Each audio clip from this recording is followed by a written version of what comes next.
సంక్రాంతి పండగ 58వ రోజుకు చేరుకున్నది. 58 రోజులు అంటే సంక్రాంతి పండగ వచ్చేంత వరకు అంటే ఉద్యోగస్తులు తమ సమస్యల పట్ల ఎన్ని పర్యాయాలు తెలియజెప్పినా కూడా మరి దాన్ని పరిష్కార మార్గం నోచుకోకుండా ఇవాళ సంక్రాంతి పండగ వచ్చే రోజు కూడా 58 రోజులు చేరుకున్నది. మరి సంక్రాంతి పండగ అని కూడా కాకుండా మరి మాకు ఉద్యోగస్తులు పడుతున్నటువంటి ఇబ్బందులు ఎలాంటియో దీనికి తార్కాణమని చెప్పదలుచుకుంటున్నా. ఎందుకంటే డిప్యూటీఓ గారు ఇప్పటి వరకు పరిష్కార మార్గం చూపరదని ఇవాళ 58వ రోజు నిరాహార దీక్ష చేస్తూ ఉన్నాం.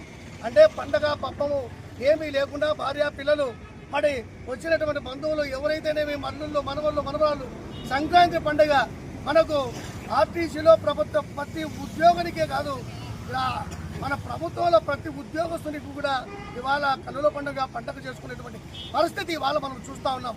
వారికి ఇబ్బందులుగా కలగకుండా వారికి ఆ ఉద్యోగస్తులకు పబ్లిక్ ఎటువంటి ఇబ్బందులు లేకుండా కూడా మరి ఆర్టీసీలో పనిచేసే డ్రైవరు కండక్టరు అన్ని వసతులు కల్పిస్తూ మరి వాళ్ళ ప్రయాణానికి సౌకర్యానికి ఇబ్బంది లేకుండా పనిచేస్తున్నటువంటి మాకు ఇవాళ పండగ సందర్భంగా కూడా ఉద్యోగస్తులు ఏమీ పని చేసుకోనికుండా మరి ఇవాళ కడుపు మార్చుకొని ఇవాళ 58 రోజులు నిరార్థి చేస్తున్నామంటే కడప డిప్యూటీఓ గారు దీనికి తార్కాణం.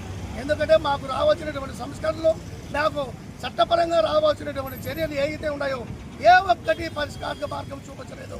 అంటే ప్రభుత్వం వైపు జీవోలు ఇచ్చినా ప్రభుత్వము అలా సంస్థకు ప్రభుత్వానికి చెడ్డ పేరు వచ్చే విధంగా అలా సంస్థకు అన్నిటికీ చెడ్డ పేరు వచ్చే విధంగా ప్రభుత్వం ఏదైతే మా ప్రభుత్వము అనుకున్నటువంటి మేము మరి మాకు సంస్కరణలు ఏదైతే చట్ట ప్రకారంగా 1/19 సర్కులర్ ఏదైతే వచ్చిందో ఆ 1/19 సర్కులర్ను వ్యతిరేకంగా ఆ 1/19 సర్కులర్ను దొంగల తొక్కే